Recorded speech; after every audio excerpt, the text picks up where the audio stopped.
드립니다. 아멘. 이 시간 말씀 같이 보도록 하겠습니다. 오늘 같이 볼 하나님 말씀은 데살로니가후서 2장 13절에서 17절까지 말씀입니다.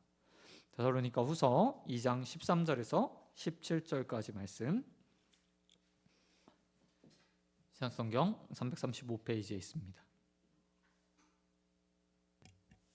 데살로니가후서 2장 13절에서 17절까지입니다. 다 자신 줄 알고 한 절씩 기도하겠습니다.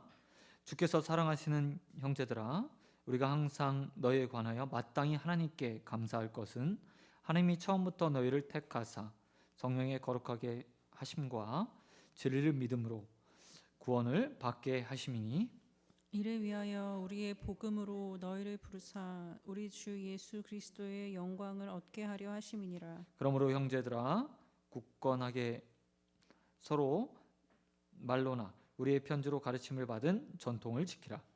우리 주 예수 그리스도와 우리를 사랑하시고 영원한 위로와 좋은 소망을 은혜로 주신 하나님 우리 아버지께서 같이 읽겠습니다. 너희 마음을 위로하시고 모든 선한 일과 말을 굳건하게 하시기를 원하노라. 아멘. 오늘 말씀 가지고 가르침받은 전통을 지키라, 가르침받은 전통을 지키라 라는 제목으로 말씀 같이 나누도록 하겠습니다. 우리는 지난 시간 데살로니가 교회를 향한 바울의 또 다른 권면을 보았습니다. 바울은 무엇보다 데살로니가 교회 성도들 속에 들어와 있는 잘못된 교훈을 전하는 거짓 교사들을 경계하라고 말했습니다. 이들은 잘못된 예언 혹은 잘못된 가르침, 때로는 사도와 바울의 편지를 가지고 사칭해 가면서 데살로니가 교회의 잘못된 예수 그리스도의 재림의 신앙에 대해서 가르쳤습니다. 사도 바울은 이것을 경계하라고 말하며 온전하게 이전에 너희에게 전해주었던 하나님 말씀을 돌아보고 그 가운데 바른 복음을 선택하라 라고 말했습니다.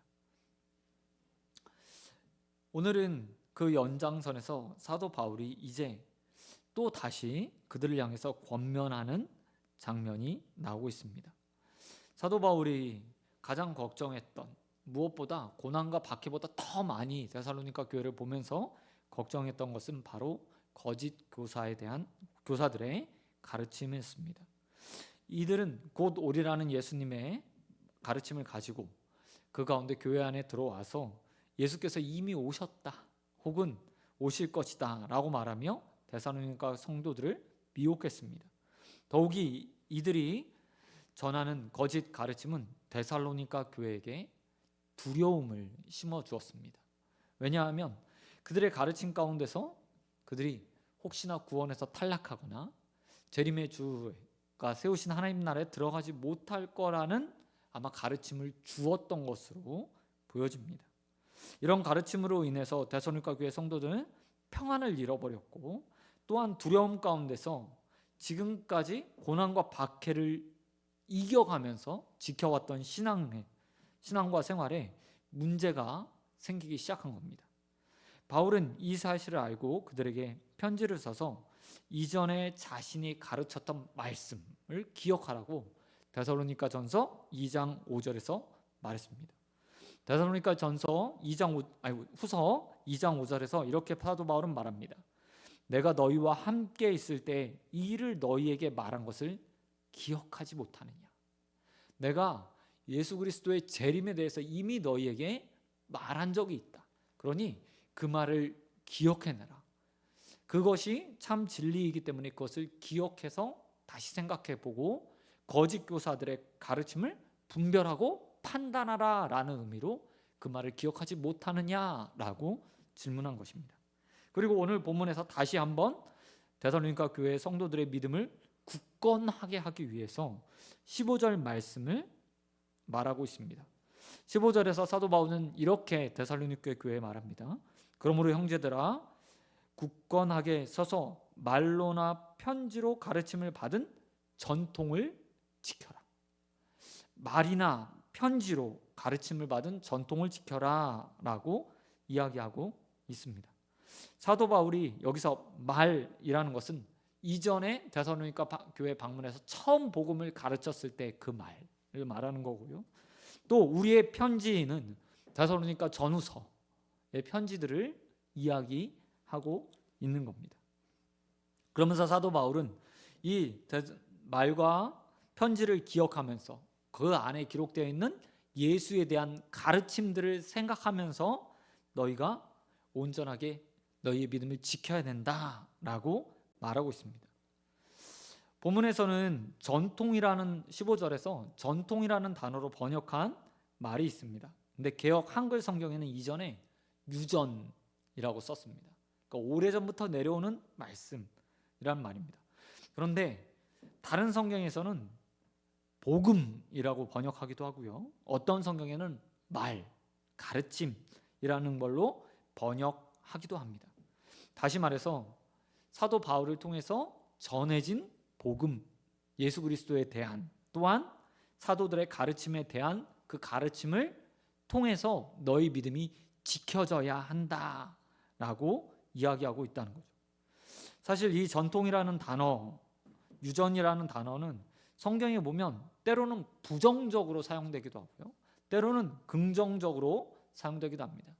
예수님께서 사두개인이나 또는 바리새인이나 제사장들을 꾸짖을 때는 이 전통을 따라가는 것, 그것을 부정적으로 이야기합니다. 그런데 오늘 본문에서는 그런 부정의 의미가 전혀 없이요, 긍정적으로 전통을 따라 온전하게 믿음을 그리고 가르침을 받아야 된다고 이야기하고 있다는 겁니다. 여기서 말하는 전통은 앞에 말씀드렸듯이 예수님의 가르침 혹은 예수님의 제자들이 가르쳤던 사도들의 가르침을 이야기합니다. 그것 외에 사도 바울이 이렇게 말하는 거예요. 거짓 교사들의 말들을 전혀 듣지 말고 오로지 예수님께서 뭐라고 말씀하셨는지, 또한 사도들이 예수님께 배웠던 사도들이 무엇이라고 가르치는지에 대해서만 생각하고 그것을 기준으로 삼아 모든 것들을 분별해야 된다, 믿음을 지켜야 된다라고 말하고 있다는 거죠. 그렇다면 사도 바울이 말하는 전통, 유전 무엇일까? 바로 그것은 복음입니다. 복음. 사도 바울이 말하고 있는 그 전통과 유전의 내용이요, 13절과 14절에 기록되어 있어요. 그것을 보면 사도 바울이 무엇을 말하고 싶었는지에 대해서 분명하게 이야기하고 있습니다. 사도 바울은 전통과 유전에 대해서 말하면 이렇게 말하고 있습니다. 처음부터 하나님께서 너희를 택하셨다. 그리고 성령의 거룩하게 하심과 진리를 믿음으로 구원받게 하셨다. 이를 위하여 우리를 복음으로 너희를 부르사 우리 주 예수 그리스도의 영광을 얻게 하셨다. 이 이야기를 보면 한마디로 요약하면 이렇게 말할 수 있어요. 구원의 서정을 잘 봐라. 그 가운데 하나님의 택하심이 있었고 부르심이 있었다 라고 말하고 있다는 거예요. 그리고 이것을 통해서 거짓 교사들이 말했던 재림의 때 잘못된 가르침으로 오는 두려움을 다 떨쳐버릴 수 있도록 사도 바울이 만들고 있다는 거예요. 사실 거짓 교사들이 정확하게 무엇에 대해서 얼마나 구체적으로 어떤 말을 했는지에 대해서 성경은 데살로니가 전후서에는 기록되어 있진 않습니다. 그런데 사도 바울이 말하고 있는 논리를 따라가 보면 아무래도 이와 같은 내용이 거짓 교사들을 통해서 전해졌던 것으로 보여져요. 그게 뭐냐면 예수 그리스도께서 재림을 하셨고 어떤 사람들은 하나님 나라에 들어갈 수 있지만, 선택받아서 하나님 나라의 백성이 될 수 있지만 어떤 자들은 그렇지 않다라고 말했던 것으로 보여져요. 그래서 사도 바울은 그 모든 거짓 교사들의 논리를 뒤집기 위해서 이렇게 말하고 있습니다. 하나님이 처음부터 너희를 택하셨어. 그리고 너희에게 너희의 삶을 변화시키셨어. 성령을 따라갈 수 있도록 거룩하게 만들어 주셨어. 뿐만 아니라 믿음으로 너희가 구원받게 하셨다라고 말하고 있다는 거예요. 이 논리의 가장 핵심은 바로 이겁니다. 모든 것이 하나님의 택하심에서 출발했다. 그러니 두려워하지 마라 라고 이야기하고 있다는 거죠.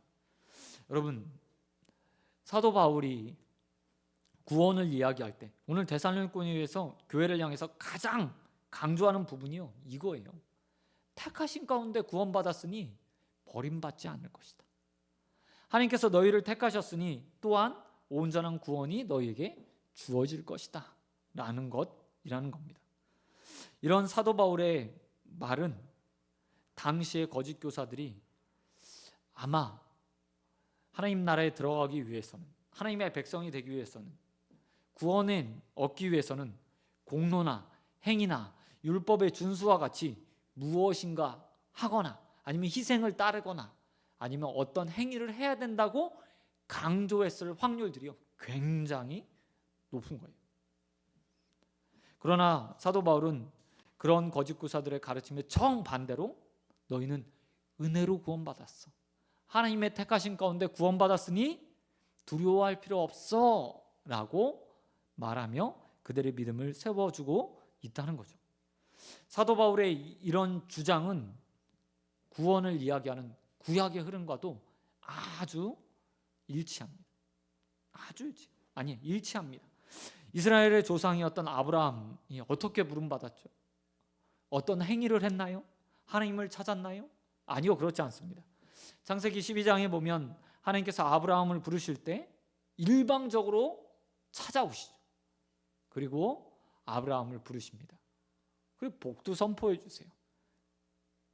이게 하나님의 방식이었다는 거예요. 뿐만 아니라 민족 이스라엘이 하나님의 나라가 되기 위해서 출애굽하는 과정도 보시기 바랍니다. 이스라엘 백성들이 하나님을 향해서 우리를 구원해 주십시오 라고 출애굽기에 기도하지 않았어요. 하나님께서 이스라엘 백성들의 고통, 고난받는 것들을 보시고 그 신음을 들으신 다음에 모세를 찾아오셔서 그들을 구원하기로 작정하시고 모세를 보내셔서 이스라엘 백성을 구원하십니다. 그리고 광야에서 시내산에 도착해서 이스라엘 백성들을 하나님 나라라고 선포해 버려요. 모든 구약의 구원의 과정들을 보면 하나님의 일방적 선택과 하나님의 선포가, 은혜가 먼저 주어지는 거예요. 또 오늘 사도 바울이 이방인이었던 데살로니가 교회를 향해서도 동일하게 이야기하고 있다는 거죠. 그들에게 찾아왔던 거짓 교사들은 너희에게 공로가 필요해, 열심이 필요해, 이것도 행하고 저것도 행해야 하나님 나라의 백성이 될 수 있어 라고 말하지만 사도 바울은 그렇게 말하지 않았다는 겁니다.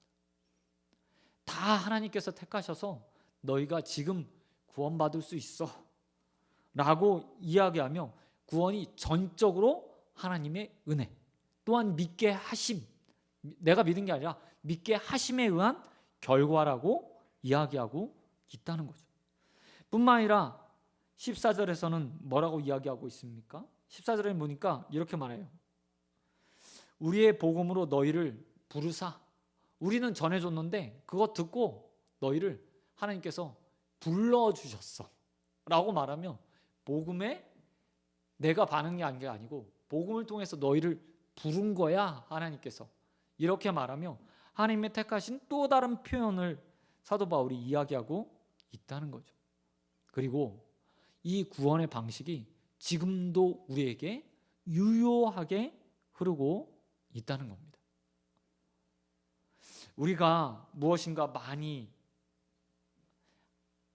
하나님을 믿었기 때문에, 아니면 누구보다 더 의롭기 때문에, 아니면 내가 종교적 열심을 가지고 있기 때문에 하나님께 선택받은 게 아니라는 거예요. 일방적으로 이방인이었던 데살로니가 교회를 구원하기 위해서 하나님께서 사도 바울과 실로아노와 디모데를 보내서 복음을 전하게 하셔서 불러주셨던 것처럼 우리 역시도 그와 같은 방식으로 하나님의 일방적 선택에 의해서 부름받아서 지금 이 자리에 앉아있고 아무 공로 없이 하나님을 아버지라 부를 수 있고 구원의 영광을 누릴 수 있게 되었다는 것입니다.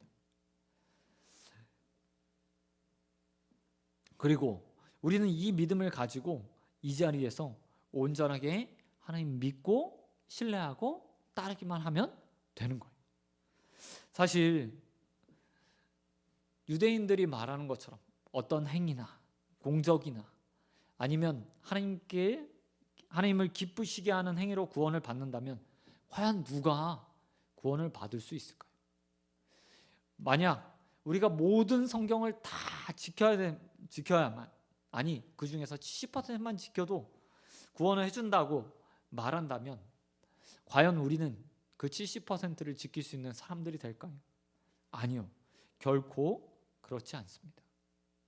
사도 바울은 이 이야기를 데살로니가 교회에 하고 싶었던 거예요. 두려워하지 마. 무엇을 하지 못해서 구원에 탈락할 거라고 생각하지 마. 거짓 교사들은 이것도 해야 되고 저것도 해야 되고 이것도 충족해야 돼 라고 이야기하지만 그렇지 않다. 너희는 은혜 가운데 부르심 받았으니 은혜 가운데 구원 받을 것이다 라고 말하고 있다는 겁니다. 사랑하는 소원교회 성도 여러분, 우리도 똑같은 방식으로 구원 받았습니다.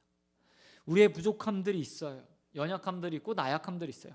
하지만 그것과 상관없이 하나님께서 우리를 택하셔서 우리의 삶을 지금 예수 닮아갈 수 있도록 이전보다 조금 더 만들어가고 계시고 성령의 거룩하심을 따라 살 수 있도록 지도하시고 훈계하시고 교훈하시고 가르쳐서 만들어가고 있는 과정 가운데 있잖아요. 뿐만 아니라 우리를 어떻게 하십니까? 그 가운데 믿음을 불어넣어 주셔서 우리가 구원받을 수 있도록 해 주셨습니다.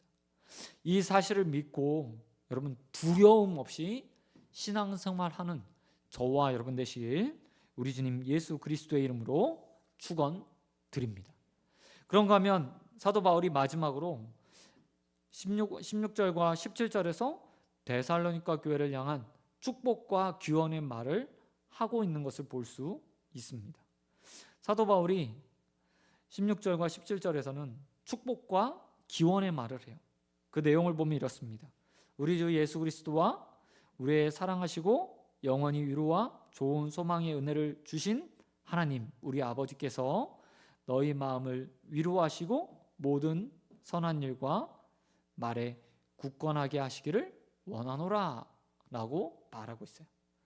그런데 이 축복과 기원을 보면 사도 바울이 또 다시 하나님의 사랑에 대해서 우리에게 강조해 주고 있는 것을 보게 돼요. 하나님이 우리를 어떻게 하셨다고 사도 바울이 이야기합니까? 16절에 보니까 사랑하셨대요. 또한 뭐 하셨냐면 위로해 주신대요. 뿐만 아니라 무엇을 주셨어요? 소망도 주신대요. 소망의 은혜도 주신대요. 이게 하나님으로부터 주어졌다고 이야기하고 있어요. 그리고 17절에서 보면 그 하나님이 성도의 마음을 위로하셔서 또한 모든 선한 일들을 할 수 있도록 만들어 주신답니다. 그리고 말에 굳건하게, 말씀에 굳건하게 하실 거라고 이야기하고 있어요. 사도 바울이 또 다시 강조하는 말이 있습니다.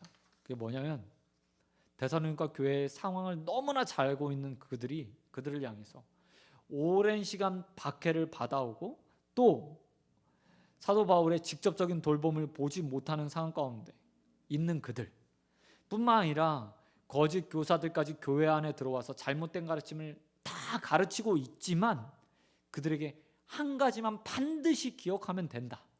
그리고 잊어서는 안 된다라는 말을 하고 싶었던 거예요. 그게 뭐냐면 바로요. 모든 것이 다 하나님으로부터 주어질 거야. 하나님이 너희를 붙들어 주실 거야 라는 말로 다시 확정 지으며 그 믿음을 세워주기를 원하고 있다는 거예요. 바울은 이런 데살로니가 교회를 향해서 자신의 믿음을 힘써 지키기 위해서 투쟁해라, 싸워라, 더 많이 배워라 라고 말하지 않아요. 앞에 말했듯이 기억해. 이전의 가르침을 기억하면 돼. 그것만 하면 하나님께서 너희 삶을 위로해 주실 것이고 모든 선한 일을 할 수 있는 힘과 능력도 주실 거고 뿐만 아니라 말이라고 말하는 하나님 말씀도 공급해 주실 거야 그러니 말씀만 기억하고 있으면 돼라고 이야기하고 있다는 거죠. 사도 바울이 이 말처럼 그리스도인들은 험난한 세상을 살아가고 있습니다. 신앙을 지키기 위해 가는 데 있어서 하나님의 전적인 은혜, 위로, 공급해 주시는 힘과 능력이 없이는 살아갈 수 없는 사람들이에요. 그런데 우린 너무 아둥바둥하는 것 같아요. 우리가 해야 될 것은 사실 사도 바울처럼요, 기도하는 거예요. 기도. 상황을 한번 보시기 바랍니다. 마지막에 기원과 축복을 하고 있는 2장에서 기원과 축복을 하는 사도 바울이요, 할 수 있는 게 뭐였어요? 두 가지밖에 없어요. 하나는 편지를 쓰는 거고요, 하나는 그들을 위해서 기도하는 거예요. 근데 사도 바울의 권면보다 더 효과적인 게 뭐예요? 사도 바울도 알고 있는 바로 기도예요. 기도. 그래서 사도 바울은 고린도 교회를 향해서 이렇게 말하고 있어요. 내가 너희에게 편지 쓴 거 사실이야. 너희 말씀 복음을 전했던 그 사실을 상기시키기 위해서 지금 편지 쓴 거 사실이야. 그러나 정작 그 편지보다 중요한 것은 하나님이, 너희를 구원하신 하나님이, 너희를 사랑하신 하나님이, 지금까지 위로하신 하나님이, 뿐만 아니라 좋은 소망의 은혜를 주신 그 하나님이 너희 마음을 또다시 위로하시고 모든 선한 일을 할 수 있도록 힘을 주시고 좋은 말, 성경의 말씀으로 굳건하게 하시는 것, 그것이 최고야, 최고라고 이야기하고 있다는 거죠. 우리의 믿음도, 우리의 신앙도 마찬가지입니다. 내가 지키고 싶다고 해서, 내가 많이 성경을 본다고 해서 지켜지는 게 아니에요. 하나님이 우리를 붙들어 주실 때, 하나님이 우리의 마음을 위로해 주실 때, 하나님께서 모든 선한 일을 할 수 있도록 힘과 능력을 주실 때, 또한 성경의 말씀을 통해서 우리를 굳건하게 세워 주실 때 우리의 믿음이 지켜지는 거예요. 그리고 우리가 그 일을 위해서 할 수 있는 건 뭐예요? 하나님 앞에 부탁하는 거죠. 의탁하는 거예요. 하나님, 나의 마음을 위로해 주십시오. 내가 모든 선한 일을 할 수 있도록 능력과 힘을 주십시오. 하나님, 내가 나를 굳건하게 세울 수 있는 그 말씀을 깨달을 수 있는 지혜를 허락해 주십시오 라고 그 모든 것들을 공급해 주신 하나님 앞에 기도하는 거예요. 저와 여러분도 이 세상을 살아가는 동안에 예수 그리스도의 재림의 날까지 이 기도를 놓치지 않는 자들 되길 소원합니다. 나의 힘이나 능으로 구원 얻는 자들이 아니라 하나님 앞에 기도해서 우리에게 이미 사랑을 주시고 위로를 주시고 소망의 은혜를 허락하신 그 하나님의 은혜를 더욱더 받아 예수 그리스도의 재림의 날에 저와 여러분이 온전하게 보존되어서 예수 그리스도 앞에 서는 모든 자들이 되길 우리 주님 예수 그리스도의 이름으로 축원드립니다. 말씀 맺도록 하겠습니다. 여러분, 주님이 오늘 사도 바울이 오늘 데살로니가 교회를 향해서 권면하고 있습니다. 받은 전통의 말씀들을 잘 지켜 행하래. 예수님의 말씀과 사도들의 가르침, 그리고 여태까지 우리가 건전하게 들었던 신앙의 말씀들을 잘 따라가라고 이야기하고 있습니다. 새로운 게 좋은 게 아니에요. 교회가 전통으로, 또 그 가운데 유전으로 온전하게, 다른 말로 이야기하면 성경의 말씀 그것 하나하나 문맥과 맥락에 따라 전하고 있는 그 말씀 따라 사는 것이 가장 중요합니다. 저와 여러분이 이 일들을 위해서 주님의 말씀을 더욱더 묵상하고 상고하는 자들 되길 소원합니다. 뿐만 아니라 우리가 그 말씀 가운데 어떻게 구원받았는지 사도 바울이 이야기해주고 있잖아요. 택하신 가운데 부름받는 거예요. 잘나서 무엇인가 행해서 누구보다 특별하기 때문이 아니라 하나님의 택하심에서 모든 은혜가 출발했어요. 우리는 그걸 믿고 사는 사람들입니다. 뿐만 아니라 그 은혜가 지속되었을 때 우리의 삶이 온전하게 주님 앞에서 보존되어 주님의 재림의 날에 하나님 나라의 백성으로 살 수 있게 되는 겁니다. 이 사실들을 믿고 기도할 수 있는 자들 되길 소원합니다. 주님, 나를 지켜주십시오. 나를 위로해 주시고 모든 선한 일을 할 수 있는 능력들을 허락하시고 말씀으로 굳건히 세워주시사 마지막 날에 보존되어 하나님의 나라와 예수 그리스도의 영광을 얻는 자들 되게 달라고 기도하시고 또 그 믿음을 지켜나가는 저와 여러분 되시길 우리 주님 예수 그리스도의 이름으로 축원드립니다. 아멘. 시간 기도하도록 하겠습니다. 하나님 아버지 감사드립니다. 하나님, 우리가 새로운 말씀들을 찾고 또 그 가운데 하나님 많은 것들을 얻고 또 우리의 삶을 변화시키려고 하지만 사도의 말처럼 이미 성경을 통해서 우리의 구원이 확정되었고 하나님 말씀이 보여졌으며 그 가운데 진리의 말씀들이 담겨 있음을 믿습니다. 그 전통의 가르침을 따라 온전하게 우리의 신앙들을 지켜나가는 자들 되게 하여 주시옵시고 좌로나 우로나 치우치지 않고 하나님 말씀 따라 살아가는 자들 될 수 있도록 은혜 베풀어 주시옵소서. 또한 하나님 아버지, 우리가 어떻게 구원받았는지 그 택하심 가운데 우리가 하나님의 택하심으로 우리가 구원받았다는 사실들을 언제나 기억하는 자들 되게 하여 주시옵시고 하나님, 우리의 공로가 아닌 오직 하나님의 은혜로 구원받아 이 자리에 있음을 하나님 믿는 자들 될 수 있도록 은혜 베풀어 주시옵소서. 뿐만 아니라 이 땅에 살아가는 동안에 주님의 은혜 없이는, 하나님의 은혜 없이는 결코 우리가 바로 설 수 없음을 기억하게 하여 주시옵시고 기도하며 하나님의 위로와 능력과 또한 말씀의 지혜를 강구하는 자들 되게 하여 주시옵시고 그 은혜를 통해서 매일매일 그리스도인 닮은 삶을 살아갈 수 있도록 주님 우리를 붙들어 주시옵소서. 모든 믿사오며 우리에게 은혜 베푸시고 우리를 구원해 주신 우리 주님 예수 그리스도의 이름으로 기도드립니다. 아멘. 너희는 이렇게 기도하라. 하늘에 계신 우리 아버지,